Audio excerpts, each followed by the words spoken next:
Matt Sorg joining. He is the VP of Technology at the Solana Foundation. What did they bring you in to do? What were some of those, projects you were working on initially? My original title, I think, was just product-games.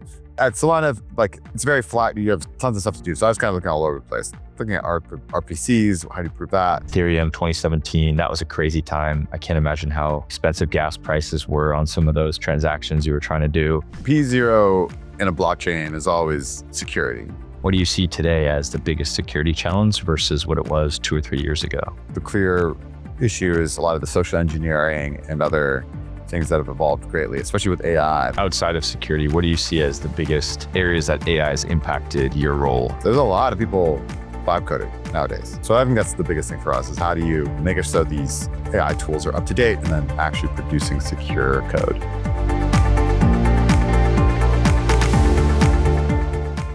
Welcome everyone to the Web3 Security Podcast.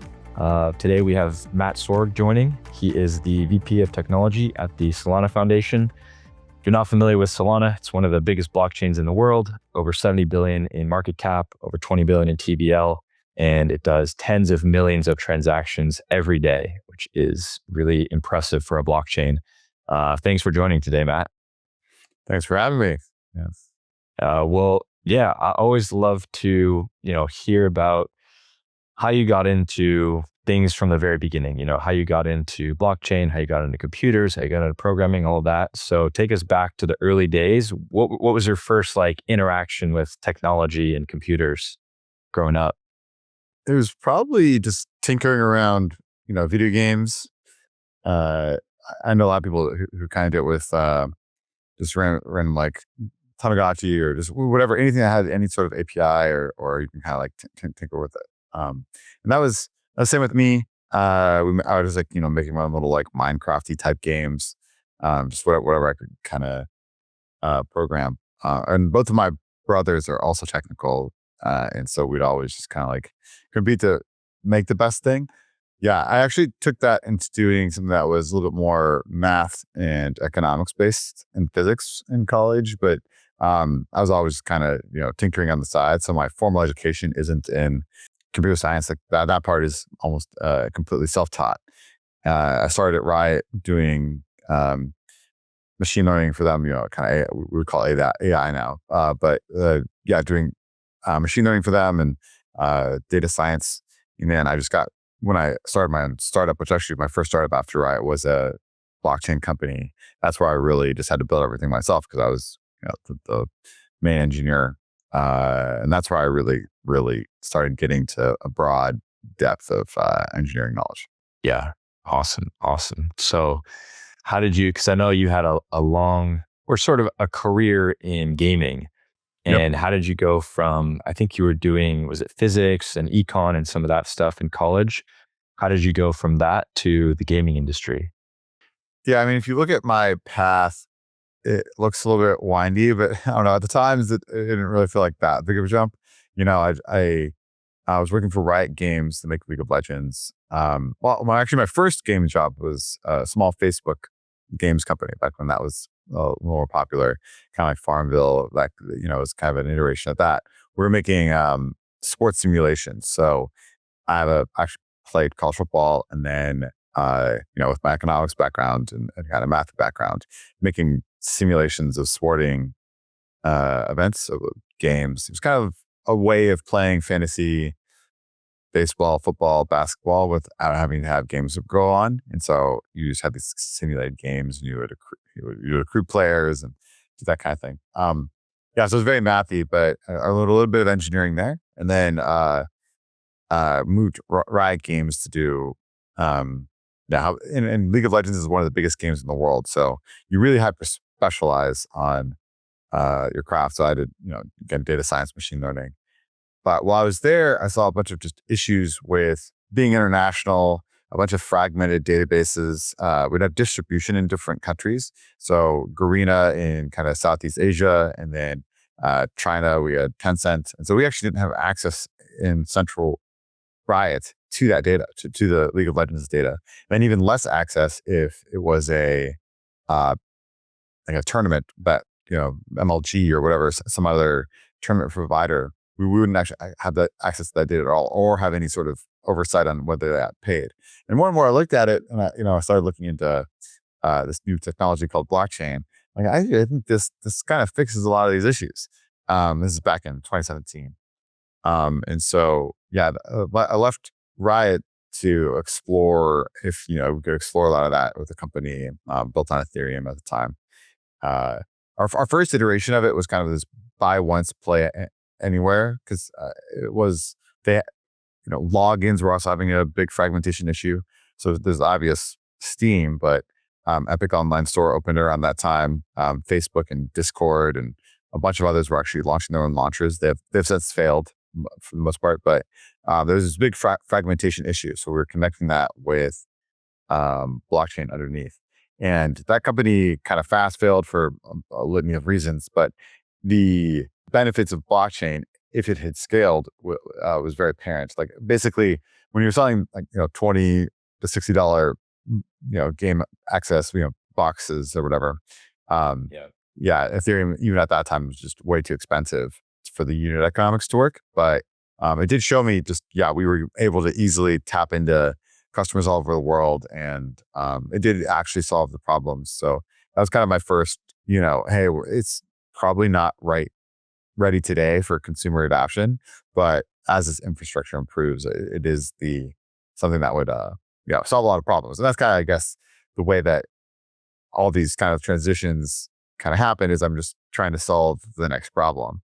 And so I worry a little bit less on like the technical things. So yes, it looks like, oh, that's weird that it's physics to economics to programming and stuff. But all the main through line is, I see a problem, I get a nerd sniped on how to fix it, and then I learn the next skill.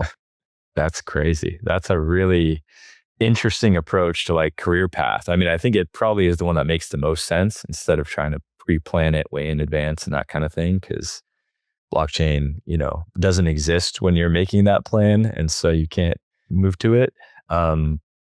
Okay, so you're at Riot Games, you see some and you talked about login fragmentation, you talked about database fragmentation, Yep. like international database fragmentation. You're like, okay, I'm looking into blockchain. That solves it. Ethereum 2017, that was a crazy time. I can't imagine how, expensive gas prices were on some of those transactions you were trying to do at the $20 to $60 price point.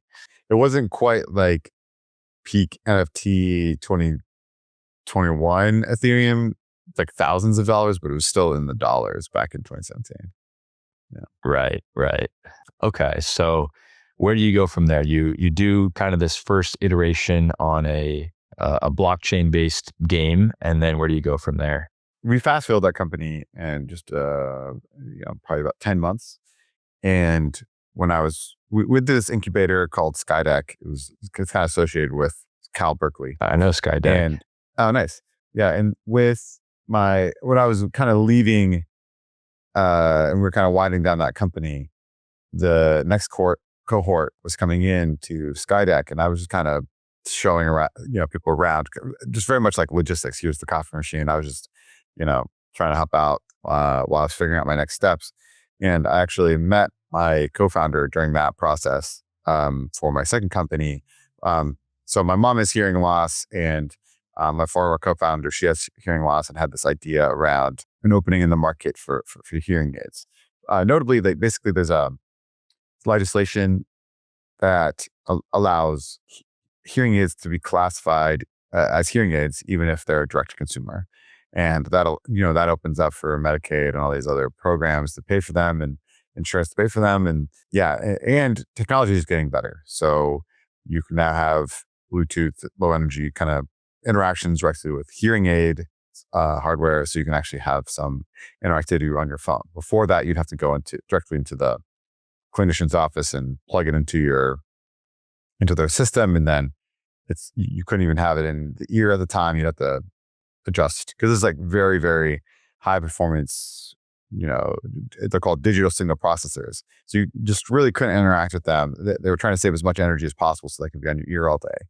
And so the technology just wasn't really there to live program that. So I'm like, well, okay, this legislation is passing. You can do direct to consumer, and you can also connect to it at home. this seems like a pretty good time to figure out if there's a way to configure it for people without having to go into an office. So that's why we started. And, the ideas just kept on running, and that's why we started that company. And it actually is going still pretty well today. I mean, it's actually doing quite well. It's not, unicorn hockey stick growth, but still just a successful business that is running. It's called Contra Labs. If anybody's interested in hearing aids direct to consumer. Yeah, very cool. Very cool. I have a family friend who I was with not too long ago who has that problem and is trying to figure out all the different, even using AirPods and seeing like how that can help and that sort of thing. So yeah, very, very important problem. And very interesting. So where do you go from that company? Actually, Unity. So I left, kind of moved on to an advisor role. And Unity Technologies, it's a game engine. And I was really interested, and that company was already kind of successful by the time that I was moving out, but it was a liquid. So I was just kind of looking for something fun to do that was like really inspiring to me. So I got into Unity. This is 2020, 2021. I forget exactly the year now. But I could start seeing the AI wave kick back up again. So I did AI at Riot, machine learning at Riot. And I thought going even a little bit lower level, at the engine level, you could build a bunch of really interesting tools to kind of train on. DeepMind, notably, was making, StarCraft and AlphaGo and AlphaZero, whatever, for chess and Go, and these other games that I thought actually, and I'm sure they had to do a bunch of crazy stuff to tap into those systems to even put the machine learning. So I thought, well, maybe at the engine level, if you can unlock these things, you'll have more agents that you can make for games, but then also simulations of real world things. Because there was always already usage of game engines to everything from like factories to self-driving cars to shipping. I mean, there's so many areas that people are using game engines to start learning about the real world. And so I thought it's kind of a mixture was a really good time. It turned out it was a little bit early, probably by not long, only a couple of years, but especially because Unity IPO'd earlier that year when I joined. They were really worried about profitability, and there wasn't quite the turnaround that AI's just deep tech takes a little bit of time in order to develop it. So while I was there, I actually was like, well, if we're really interested in monetizing now, we probably should think about blockchain tools and just getting marketplaces and being able to host, like basically provide games with a Steam as a service kind of thing without having to pay Steam so much money, and just take much less money on our side and just kind of like do the marketplace thing. Because I saw the benefits, years earlier. And as a newly IPO'd, trying to figure out their stuff, slow moving company, that didn't really happen. And while I was thinking about that, I started thinking about a bunch of ideas of new businesses that you could build on blockchain. And so I looked around to which blockchain I would build some of those ideas. And Solana just it was just the clear winner of that race. This is, back in, 2021. So I just actually through my former co-founder at my Corebox, the games company that I started, got connected with Raj and Toli back in, I don't know, early 2021. And so I randomly started just working with them on some things, and then just some opportunities that they're like, how do we even start an app layer? They barely even had a runtime back then. It was Solana's early history was very bare bones. They initially all you could really do is just send and receive SOL and stake it. They added a runtime where you can do all the Turing complete stuff, live, and then having to figure out what primitives like NFTs and tokens. What do you need to make an app layer? So that's why I started talking to them, and then that just kind of progressed, and I joined full time later that year. So I've been in the Solana ecosystem for 4.5-5 years now. Got it. Okay. So that's, I always try to think about the histories of the blockchain. So that was pretty early on in Solana's history, and you were joining kind of once the Turing complete, execution was ready. What did they bring you in to do? What were some of those, projects you were working on initially? Yeah. So I joined the ecosystem a little bit less than a year from mainnet start. And that was the first time that it kind of just blew up. Like as I was talking to them, that suburbs with like DeFi summer and then NFTs kind of popped off all over the place. Obviously, a lot of it was in Ethereum, but to a lesser extent, Solana as well, in a kind of a meteoric rise that summer. I originally came on, it was just product role. My my original title, I think, was just product dash games. But at Solana, like where it's very flat, you have tons of stuff to do. So I was kind of looking all over the place, looking at RPCs, how do you prove that, different SDKs, the runtime stack. It was kind of a little bit of everything. And so then, I have an engineering background, so I actually just got more and more into the technical side and engineering stuff. So that evolved pretty quickly to me doing much more on the kind of the dev tools, and eventually, I just started working more and more and more towards the core protocol. Very, very notably, Solana had instability issues, and other like chewing glass of issues to actually build on the chain. And it would degrade in performance at times when there was a lot of activity. And so I just determined that, well, kind of like from my same experience, my first company, if the underlying infrastructure isn't going to allow apps to scale, that's the P0 to solve. And I knew that the Solana spec was good, and it was just the underlying code and a few other things just weren't quite ready yet. I mean, this is cutting edge technology, and so I knew it was just took some like mindful engineering to get to where we wanted to go. And while everybody else was calling for hysteria and Solana is fundamentally broken, or like these were properties of Solana, I knew it was basically just took some bottlenecks and other deletion of code that was very inefficient to deliver on that. So that's what I've spent the last several years, like most of my time at Solana doing.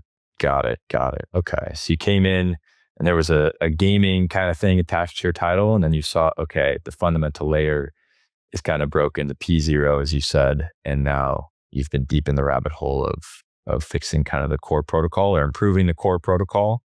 Yep. Got it.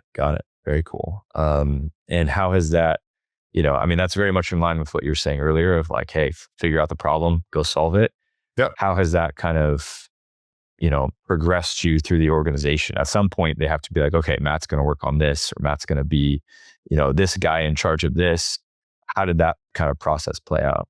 I think you have clear guardrails of what you need to do for your role here, and kind of the way that we operate. It's but we don't really have many middle management or connective layers. So if you, as long as you're doing your job, whatever you're having to deliver to, you have a lot of freedom to figure out other parts. So I just started contributing more and more to those other parts, and to the point where I was just doing that job. In this case, we have a SIMD process, which is kind of the Solana improvement docs, which is kind of similar to the EIP process. Myself and our head of DevRel was working a lot with that. And I was just kind of coordinating with them a bunch of different, so them being Anza, which is the Anza as the code contributors. But at Foundation, we're more of the kind of the facilitating entity. So I would be figuring out where are their bottlenecks, what do they need? Do they need testing? Do they need other, employees? And so I'd find people in my network that would be able to solve some issues. So it's kind of like a technical program manager plus, product owner, but still very technical, kind of helping with the architecture decisions. And I started doing that more and more and more. And then eventually that's just kind of what I'm doing. And hire a few people to help out with that role, because we just started to figure out that it was really helpful. And then more and more things kind of were just becoming more cohesive with that vision. The head of DevRel, with DevRel under me, you just kind of just naturally kind of go, and you have this vision, and it makes sense, and it's productive, and you just kind of naturally get more resources to make sure that is set for success. And Yeah, it's really that simple. I mean, it doesn't always work out that way. There's sometimes frictions. It's not some sort of utopia. The actual like day to day, it was like messy at times for sure, especially because of the blockchain industry is so crazy It at is. times. But yeah, it was, the stepwise, it was pretty, gradual, and then just a lot of like meaningful work. Yeah. Yeah. Got it. Um, Solana, I guess, is known for being really high speed, high throughput. So I think you mentioned earlier, like, okay, the chain would have some issue or the chain would go down. Was that kind of the most important problem, or what did you see as like, okay, this is the most important problem that we need to solve? Was it like making it faster? Was it making sure the downtime was less? Like, how did you view that? The P0 in a blockchain is always security. So, but that was never a question. I think there's uh, these at times there was some issues on the app layer of Solana. There was a couple of wallet hacks and a couple other things that kind of drew that into question, but it was never the protocol itself. So that was always very stable. In fact, the protocol favored security over liveness. And so the main issue, so while security is the paramount, the next most important thing is liveliness. Because if you're going to go to this distributed system, like one of the main reasons to have that much overhead is the fault tolerance. Otherwise, you would just, remove all those other layers and make it much easier for, to spin back up. If you have to coordinate thousands of people just to have the thing run, that's, pretty detrimental to the, the cost benefit analysis of that system. So yeah, Sure. how do you make sure that the redundancy that is the validator set is a benefit to resiliency? So if any one of them goes down, the thing keeps running. And like in a proof of stake system, 2/3 or 1/3 of them can go down. In fact, with Solana's new uh, uh, consensus mechanism, 40% of them can go down, and it would still be perfectly operational. And so that is kind of but that wasn't just the way that Solana was engineered back then. There was a lot of tech debt and stuff when it launched that it just didn't really operate that way. So the first was definitely just having better engineering. So maybe let's take a little step back. Solana, there's a lot of like hubbub and hysteria about how Solana released and, its token sale, not having a public offering and stuff. I mean, the issue is that it released at a time like nobody was really investing in ICOs anymore. It was 2018, spring of 2018. If you just kind of do the Bitcoin's peaked, I think, in the December of 2017, and that got into a pretty deep bear. So nobody was really fundraising anymore. It wasn't the fact, like, clearly if, Solana really was EOS and could have raised $4 billion, like clearly they would have. It wasn't, it's not like they were like, oh, we don't want the public to have any of our token. That just that's not a thing. Like, I don't know why people think that that's a thing, but it was just nobody bought it and didn't really so they didn't really have great funding options. And so they had to be really, really scrappy to even release the blockchain, and they had to release it probably earlier than they should have. Like, if you're really thinking about it from a stability perspective, but they would have died otherwise probably. So you just make these hard decisions in the moment that you're like, let's launch it.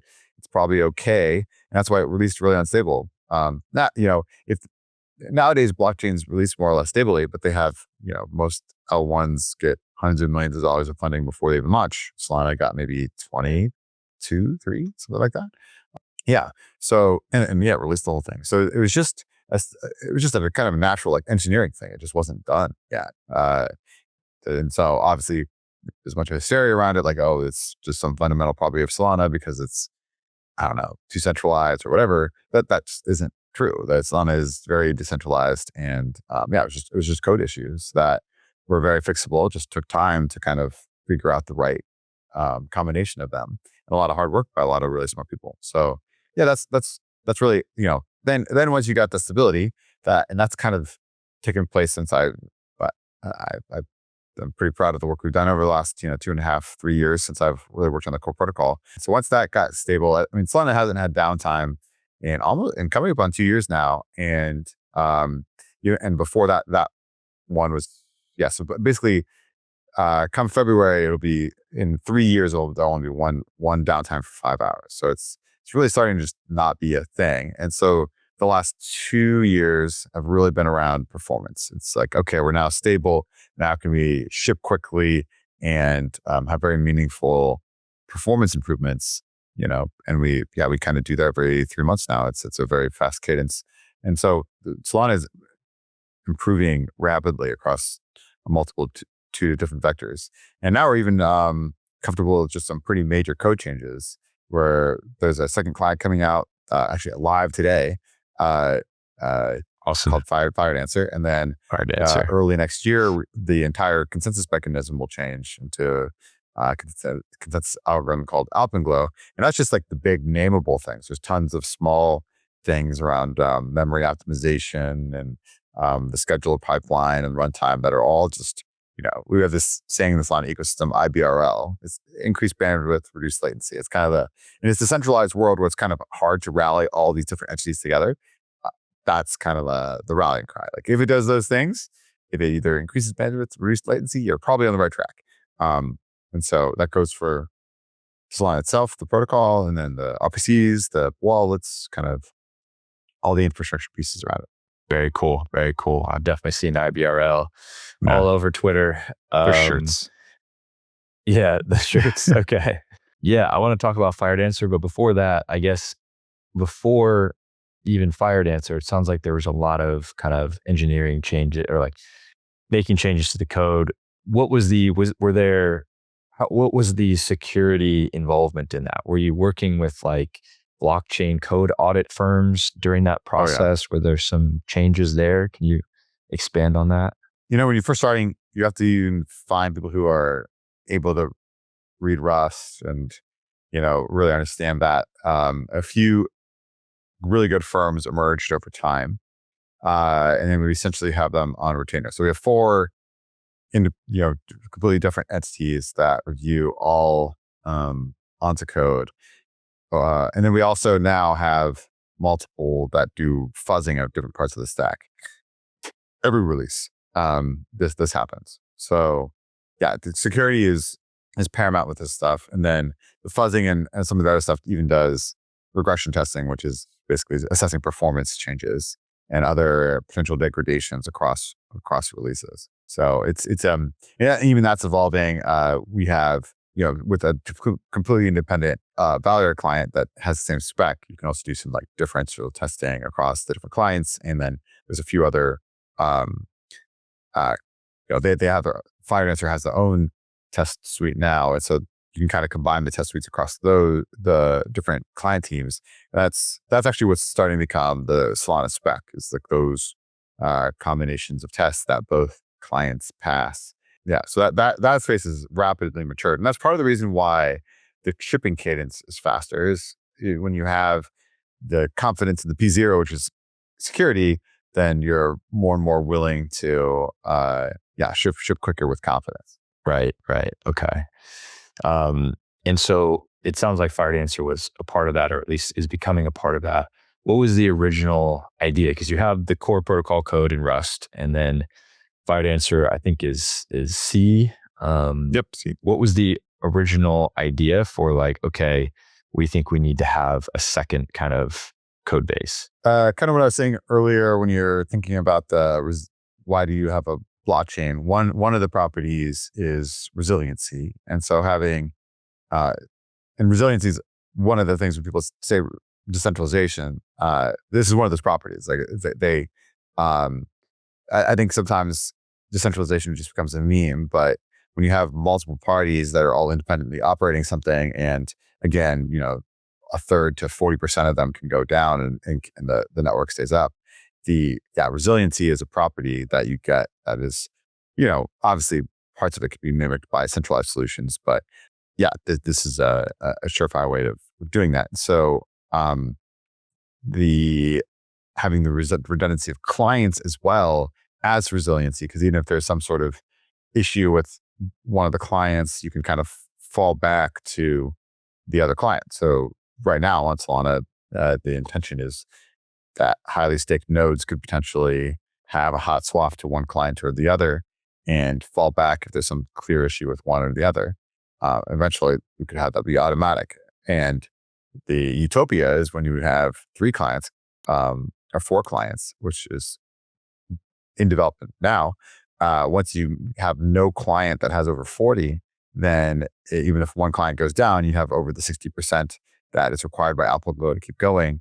The protocol would keep going. In fact, you see this in Ethereum. So Prism went down last week or a couple weeks ago, and that were just kept going because Prism's 22% of the stake, but those validators could switch over and to whatever client they chose, but the network didn't halt. So it's that redundancy is something that we're very interested in emulating. And that was kind of the vision from the beginning. That's kind of like, again, the P0. And then the next one is the performance. So, this is a very, very high quality team that brings a lot of performance knowledge.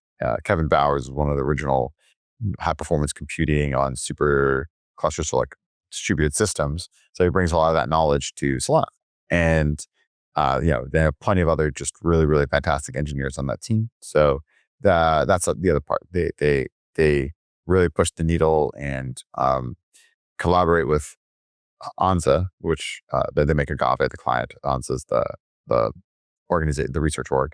But yeah, they collaborate heavily on all of the performance tuning and some of the trade-offs there. And having that, collaborator can really is actually also become very competitive, which is good because they really push each other to produce the best client possible. Yeah, I definitely want to talk about performance. I guess before we get there, so Fired Answer sounds like there's a 3rd and 4th potential client coming, which is really cool. What do you see as, when you're looking at the biggest security challenges, has that priority changed over time? What do you see today as the biggest security challenge versus what it was 2 or 3 years ago? Biggest security challenge today. I mean, I think the actors have become more and more sophisticated, as blockchains have evolved. And so, I mean, I guess like on the app layer, the clear issue is a lot of the social engineering and other things that have evolved greatly, especially with AI. That's going to just be able to, it's kind of scary how much you're just going to be able to train an AI to kind of social engineer like 24/7 as many things as possible. You're just going to have like little chatbots or whatever it is everywhere, just trying to find some place that's willing to click on you or whatever. And it's good. We're entering kind of a scary world. Like kind of anything is a potential attack vector that you just interact with at all.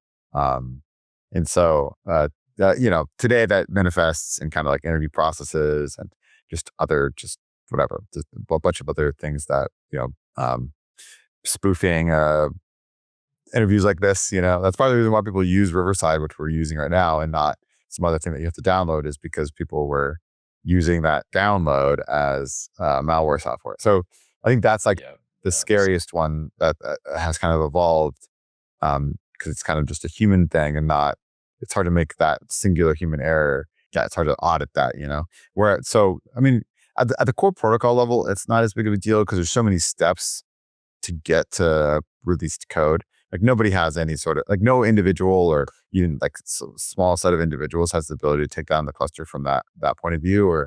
But it's always that can happen in the app layer. And you see that like frequently. That's where most of the big hacks, like in recent memory, have kind of happened, is on that at the app layer or the signing layer or whatever that might be. And so that's like kind of the new scary thing on the street. And I'm a member of the crypto ISEC, which is the ISECs are basically information security that you communicate with the government. And I'm also very connected with SEAL, and they help out a lot. So there's a kind of these community efforts to educate and help with that kind of social engineering attack. I guess just on the chain itself, I think the next iteration isn't necessarily, liveliness is an element of security, especially when you have funds involved. And I think the next stage is to really collaborate with all the teams and make sure that when you're releasing in sync, so there aren't really performance degradations over time. Like Again, so one of the challenges, I mean, this is Ethereum has to go through this, and we've been taking note of a lot of the processes they have. But if you have multiple clients that have to have literally the exact same spec down to every little byte on how they process something, that's pretty hard to do. I mean, and so making sure that every single release and every single code change has that property, I think that's kind of our next phase of maturity as an ecosystem. Yeah, got it. That is a super, super tough challenge, but I guess one of the best ways to find bugs potentially is seeing, what are all the ways the bytecode doesn't match at the lowest levels. Yeah, we call them bandcast mismatches. That's the fear. What is it? Bandcast is kind of like our like Merkle root, and so the mismatches of that root is kind of when you signify that the things are in sync. Right. Okay. What do you see as some of the aspects, like whether it's at the app level or at the code security level? What are some of the security practices or things that you think Solana does that might be unique or rare among the ecosystem? Well, we have a very decentralized validator set that are pretty savvy. I think that's kind of unique. Not as clearly Ethereum has that, but I think a lot of the other blockchains that release have either really confined validator sets, or the foundation controls a lot of stake. And this has been really beneficial to us because there's just a few, I'll call them homegrown validators that are very, very savvy and help us out. So I think people listening don't know, Anza and Firedancer and the other client teams release their code to a GitHub, but they don't push it anywhere else. All they do is put it on GitHub, and they say this is kind of the recommended release for this moment. And the individual validators themselves download and assess the software before they run it on their production validators. So in that process, the validators themselves are also seeing if there's some sort of degradation to any part of their service. So I think that's a key thing is the savviness of our validator set. Got it. Yeah, I think I saw somewhere online that you have 2,000 or 3,000 validators. I have no idea if that's the right number, but it's actually reduced a lot. So the core validators that operate on profitably is in the several hundreds, but there was a time where we were at the foundation subsidizing some validators through a program called the SFDP, Solana Foundation Delegation Program. And that was to kind of, just kickstart some at-home validators or independent validators to, we would give them some percentage of stake. And we've really been drastically reducing that program as the network has matured. There's been on-chain revenue. There's way more validators that are just self-sustaining as a business. And especially as we assessed the success of that program, which the success of that program is validators who are essentially graduating and accumulating outside stake and becoming independent. We just kind of really constrained the type of people that we're going to use our stake for that kind of thing for. So it's it's a maturity of that system where we got much better at assessing which kinds of new validators we are going to stake to kind of get going. And then, the rest of it's just economics, which validators are doing well. And then, so now it's in the maybe 800 range. But the vast majority of them are profitable even without our intervention, or, our being Solana Foundation stake. And so, it has a very savvy 800. And then the RPC layer on top are also running the client code. So they also can assess bugs, and they have the state of the live ledger. So while they're not validating and voting, they are helping with the resiliency of the network by keeping the active ledger state, and they can assess all these other things I was talking to you about the security and the performance of the updates. Got it. And what do you think Solana did right to create such a savvy validator set? Was it that SFDP program where you recruited, or? I think this is something that is important when you're releasing anything new, is to really understand what problem you're solving and it can be very, very cute at the beginning.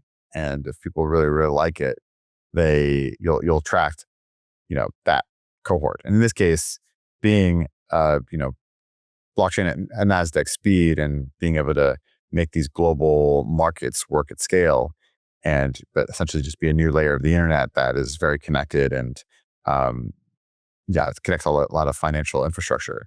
The validators that bought into that and understand where we're doing it tend to be very savvy. So I think Solana gets a lot of talent just from that performance mindset. Is that it's very, very healthy and it's very, very skilled. And so they've understood that since the beginning. And so that's why it's really nice when you have that very acute thing that everybody's working for together. Then a lot of the noise that happens at any given time can kind of be brushed off much easier. So that's why when, very notable, crazy stuff in the Solana's history happened, within the ecosystem, it was actually pretty calm. Obviously, some of them, like FTX times when Solana got down to $8, there's very real financial implications of that. But in terms of the direction we were headed and what we were building long term, that was fine. And it was actually, again, pretty calm. The real hysteria was happening on Twitter or, quiet rooms with, whatever. But so that's how we've been able to. And a lot of the validators are kind of like only really operate on Solana because they just view it as that's the place they would want to focus to build out that vision. And they don't really see that opportunity in other ecosystems. Interesting. I'm curious, what is the average validator setup? Like, it's probably not a laptop. Is it a garage type of thing? Is it a small like enterprise thing? Like, what is the average validator? The average is in a data center. So you secure a rack either as a service or you provision one yourself. So it's all commodity hardware. I mean, it's just you have like a AMD like Threadripper and you have NVMe's. It's nothing is like custom or anything. The main thing is having it all in place. And the same reason why a lot of Ethereum operates on AWS is, just having a managed service. So you could operate at home. People do operate at home, but there's some nice things about having dedicated, data center level firmware or fiber and, somebody to help, keep the lights on, make sure power doesn't blip, and having fallovers. And that's what data centers do for you. So a lot of them are in data centers. Some are at home. There's actually relatively few on cloud providers, just because there's the VMs involved and a couple other things. People like to be closer to just the bare metal, so that's why they go with running out bare metal from a provider. And there's several that do a really, really good job with Solana, specifically by keeping up with the specs and making sure that it serves them well. So it's so one of the things that we track, and when you look at decentralization, is not just the number of validators, it's also gear diversity and diversity of the providers. Like I said, there's other networks that are basically run in AWS. You kind of saw this when AWS East something went down like 3 weeks ago. It turned off a lot of infrastructure in some of the other ecosystems where Solana didn't really care. And that's why and so we have a pretty decent amount of diversity in providers. We have less so in geodiversity right now. That's a problem we're actually actively trying to fix. We have the long-term proposal that we have is multiple concurrent leaders, and then we're going to have different regions basically that are provided, and that fixes it right away. You just have maybe 8 financial hubs that are different regions, and then you'll have different validators securing each of those regions. So that bakes in at least 8 individual hubs of or whatever that number is. Don't quote me on number 8, but that built basically multiple concurrent leaders bakes into decentralization into the protocol. Until that point, we have several efforts. There's a kind of independent efforts that are just trying to increase decentralization scores, and they just run stake pools. So anybody on Solana with stake that's interested in contributing to Geographic decentralization will just stake to those stake pools. And then there's dedicated efforts like 00, which is dedicated internet routing, and they have connectivity to a lot of places in the world. And so wherever they're connected to, you can have much higher performance and connect to the network. There's some places in the world today that are still pretty limited just with their, their internet connections. They just can't really keep up with a high performance system. And that's where, as Double Zero expands to more places, and as we figure out more and more things, and even as like Seattle satellite internet gets more and more performant, we could see basically most places in the world have access. There's even talk of having, when people talk about data centers in space, having a Solana Validator run in space. Like that's very possible, and if these things keep on improving. But yeah, so there's some really good efforts to have validator scores, validator decentralization scores, because you also don't want, there's people who run validators as a service company, so even if they're like branded differently, it's still essentially like one entity running those things, and we kind of track all these things, so there's no one entity with too much stake, and we only have so much influence. We actually aren't. We're over time less and less of the percentage of the stake of the network, so we only have so much influence on a lot of the stuff. A lot of it is what I call like soft influence, us encouraging, highly staked entities to stake to somebody else, or come up with software tools that could help. That it's less and less important to have a provider do it. So these things are all like rapidly maturing over time. But yeah, it's kind of this interesting thing. We're kind of just trying to improve all aspects of the stack at all times, and kind of staying ahead of all these issues and making sure that the properties, like the beneficial properties of decentralization, are holding true. Yeah. Got it. Improving everything at once. I'm curious, is there like a dedicated security team at Solana? And if so, what area do they focus on? Are they trying to help, dApps building on Solana with Rust smart contracts? Mm-hmm. Are they trying to help the, Agave?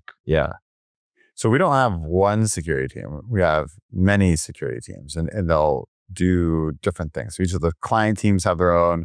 We have auditors, again, that for each of the client teams. On top of those teams, you have myself and a team at the foundation that kind of does the coordination layer with, like I said, like Seal and crypto ISAC. And that's, I would say, like largely at the application level that we kind of coordinate with.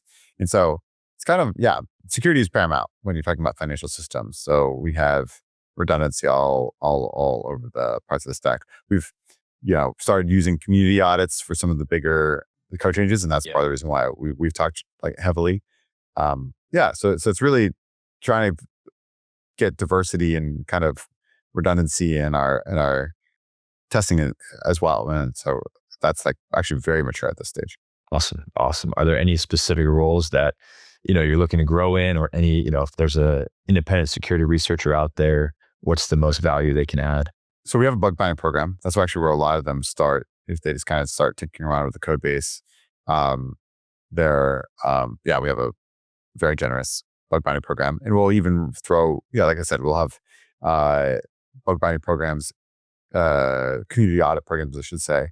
Every release is probably a good place to start if you're just kind of curious and looking at stuff. Obviously the community audits are pointed at one specific problem with kind of some prompts, and so that's a great place to start as kind of an independent researcher as well. Yeah. So I think maybe the other thing to kind of point out here is Solana. A lot of the discussion around the development happens in an open Discord channel. It's the Solana Tech Discord. So you can kind of join in on that and just kind of see what the buzz of the day is and see where you might be able to contribute. There's a lot of people kind of tinkering around with different parts of the stack.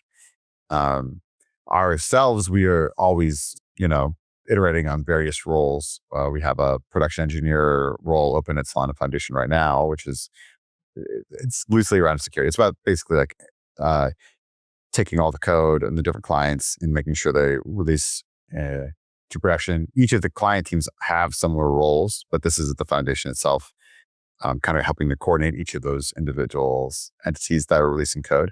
Because we've talked a lot about Firedancer and Anza today, but there's different parts of the stack. There's different schedulers. There's different block builders. There's different RPCs and wallets on top. So kind of coordinating each of those that are effectively the chain to the user perspective. So it's not just the core client code. It is also different parts of the stack. So yeah, we're kind of, there's different types of security at each of those. And so that's why it's like not an easy answer, because each one of those has their own like security requirements and open rules. Yeah, makes sense. Okay. I noticed recently you guys announced a bug bounty program for Anchor, and Anchor is kind of like the framework for building Rust smart contracts on Yep. Solana. Yeah, how have you guys thought about that? It looks like you're self-hosting it. That's always an interesting decision. It means people at Solana are triaging all the bugs Yeah. that come in. How has that gone? Pretty well. I mean, that's under one of the teams that I work with. Yeah, so it's just part of that. The reason why it's self-hosted is because a lot of people that are taking part or already been in the ecosystem for a long time. Anchor's a pretty developed, uh, framework, and we're moving on to a V1, which is kind of changing around a lot of the nice things. So we're kind of just putting it out into the world, and letting the known entities know that this is like a release cut. We definitely could do community audit. There's just already enough eyeballs in this one that we didn't need to. We just knew there'd be so many eyeballs in this part of the code path already, because we always get feedback on a lot of it. Thank you, everybody. And so that's the reason why we're kind of self-hosting it, because we already basically take a lot of we always take feedback on Anchor directly. The ones that we're coming up with direct mapping, and we did one on some of our ZK stack earlier this year. Those we definitely use community audit firms like yourself to point at like these kind of dedicated pieces of code that people wouldn't be looking at anyway. Anchor's just used so much that people are looking at it all the time anyway. Do you experience, I've talked to a lot of teams in the age of AI, they just get tons and tons of AI submissions in their bug bounties. Is that something that you've had surfaced to you as an issue? Yeah, for sure. That definitely happens. It's okay. I mean, we are, we have filters and other things that we use. I won't name them, so the AI doesn't just automatically bypass those. But that's definitely going to be an issue that we kind of have to play whack-a-mole with as they improve. Yeah. What, I guess, outside of security, what do you see as the biggest areas that AI has impacted your role, or like the teams that you're in charge of? There's the obvious elimination of a lot of boilerplate code whenever you do something new. That's like a productivity increase. I think the thing that we've had to do new on the DevRel side, especially, is prepare the code that it's kind of AI readable.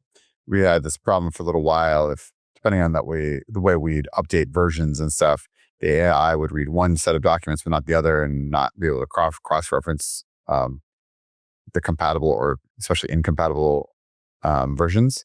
And so that's one of the main things that we've had to work on. There's actually a few companies that are doing this directly.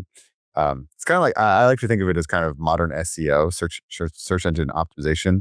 It's kind of a AI code editor optimization so that people get up to date.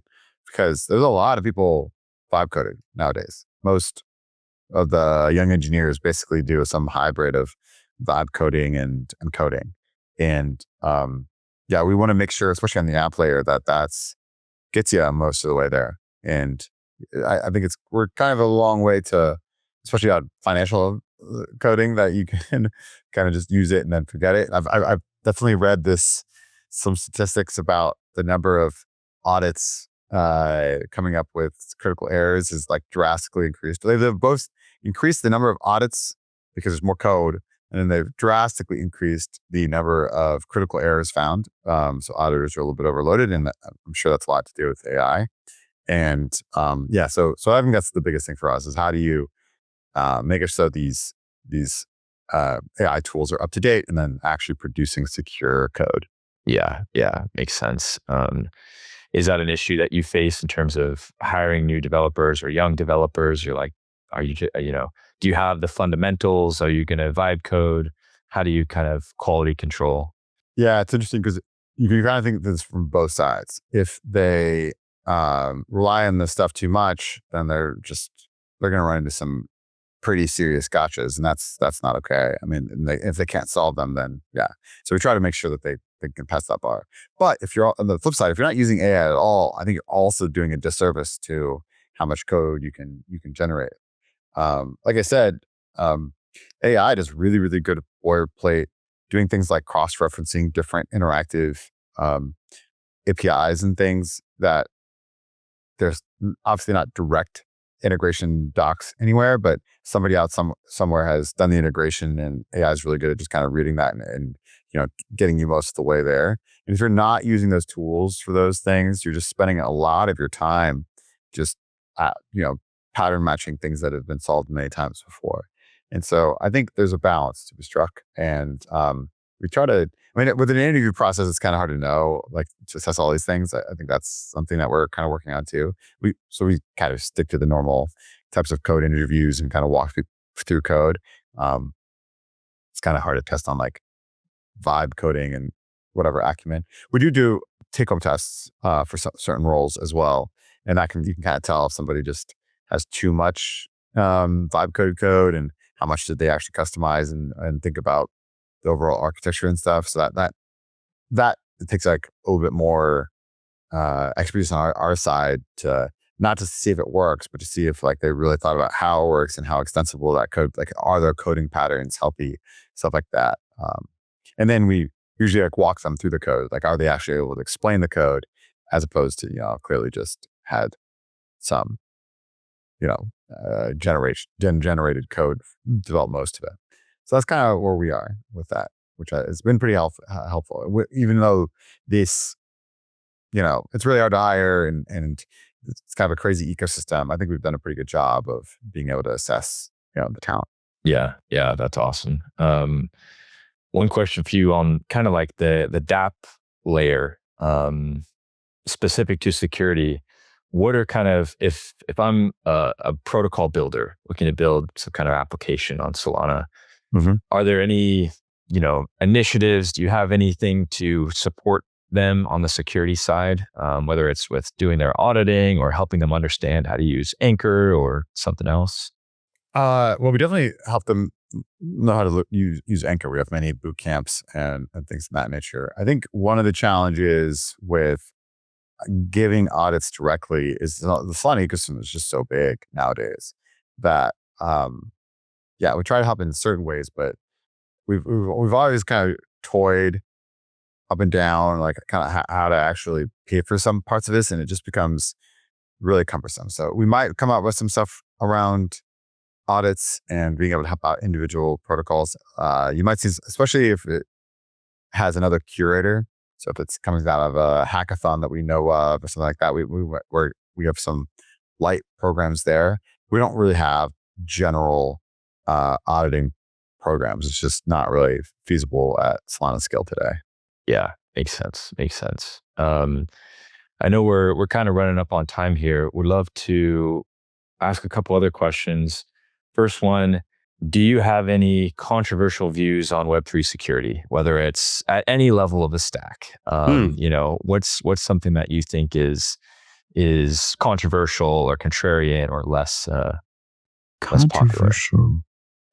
Gosh, that's interesting. Well, okay, maybe I think applications go too far in developing the perfect app. What you need, and that makes it so they have to kind of like develop to this 1 to 10 and then get an audit and then whatever. And so they have to like produce like the perfect utopia app before they leave because it's financial.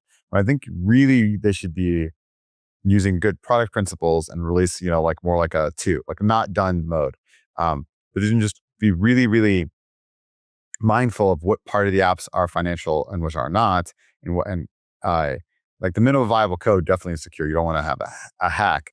But I think an obvious example of a way that you can kind of release and not have to worry about certain financial bits is something like points. I don't love points and all. I think there's some very bad implementation of points, but it is an example of a type of thing that you could do to release your app, but not necessarily have parts of it be that bad. Like if something gets hacked with like the points part of the app, and you can just kind of adjust what you do with that. There's not like live markets anywhere that can get cascaded. There's not much contagion that you can happen because it's just like a spoofy number.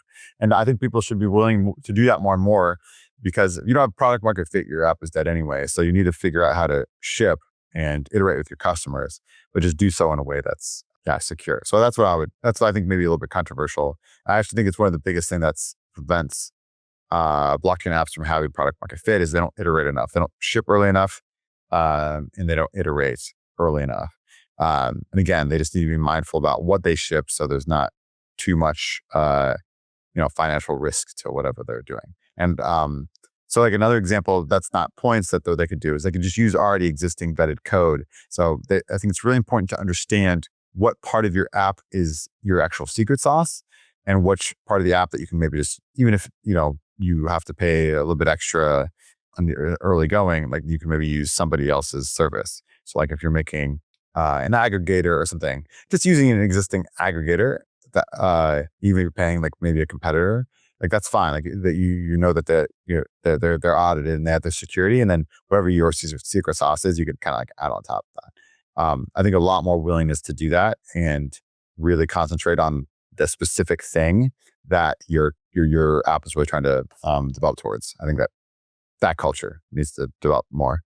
Yeah, it's a great point. Really, really tricky to do. But if you look at the shipping cadence between Web 2 and Web 3, they're miles apart because of some of those issues. Like Facebook will have thousands of new versions every minute. There's AI generated crazy stuff, and they're doing like A, B, C, D, multi-arm like A/B testing, and it's all in like every single code change automatically gets shipped to prod through their CI/CD process. It's like just rapid iteration where you see apps develop for years in blockchain, and that's part of the reason why a lot of them don't ship, or when they eventually do ship, they don't even serve the users very well because there's no real testing to see if they're meeting the use case. And I think that is pretty drastic. A financial app should never go as far as Facebook. Let's be clear. I'm not advocating for that, but just something that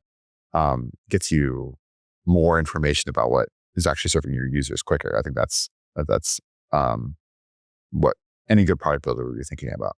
Yeah, makes sense. All right, last question. What is coming up in the future that you or Solana are most excited about? Oh man. I mean, I'm super excited for multi-concurrent leaders. I can nerd out about it all day. I think it just solves a lot of the issues. So today in most blockchains, you have one leader that builds the block. It's a monopoly. They only have that like a single block or a small sequence of blocks. So like on Solana, you have 4 blocks. It's only 1.6 seconds. So you are the monopoly, but you don't have it for that long. But you can still do like maximal extracted value, MEV, is basically derived because you have that monopoly. Anytime you have a monopoly, you can create not the greatest economics and have rent-seeking behavior. The other issue is you can even go the extreme and do full censorship. And again, only for 1.6 seconds per validator, but enough that it can be, if you have a competitor or a competing validator or competing service, they might degrade your service. But with multiple concurrent leaders, you really minimize those risks, because all you need is one of the leaders of the N leaders. Let's call it 8. All you need is one of them to be honest, and you'll get your inclusion certification. So censorship resistance goes way up. Then you just you have to add in a couple other properties to prevent MEV, but those are also in the spec. And yeah, I'm just like really excited about the way that goes. The other part of it that's great is the inclusion guarantees I was talking about. So each local hub will kind of have its own certificate of inclusion. And once you get in that, you have really high guarantees that your transaction will be included in the block. And because it's local, that can be similar to a centralized service in terms of for feedback. So you won't necessarily know the result of the execution right away, but you will know that this was included. So if it's a cancel, you can have high confidence that the cancel happened. If you something simple, you can have that high confidence. And if it's a normal transfer, you can have very high confidence that went into correctly.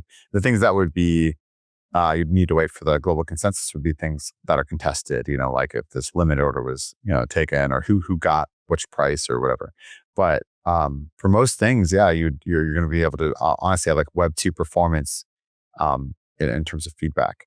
So it's really exciting. To me, like where this goes, and we have that one will release over time. There's about I don't know, 8 or so different components that'll be kind of incremental that will happen. The Alpenglow shift of the consensus has to be mostly in one big release because it's like a bunch of different parts that form the Solana consensus. But I think those are the big things that you're talking about. But this is what I do, so I'm excited about that. I'm sure there's a bunch of applications that I think is great. I think on the application level, I'm just excited that so many things are coming together. Like the Solana vision is having this internet capital markets, all these applications operating on one shared state all around the world with global access. So having Kalshi and AMMs like marketplaces and stocks and, like all these, now you're having major, Bitcoin, Ethereum, Zcash, Monad, all these other assets being able to trade. XRP got announced the other day. So basically Solana is being the place of trade everything, predict everything. And the amount of composable applications and finances that can happen from that, I think is just really, really compelling. I think we're entering a really interesting time in the world of finance.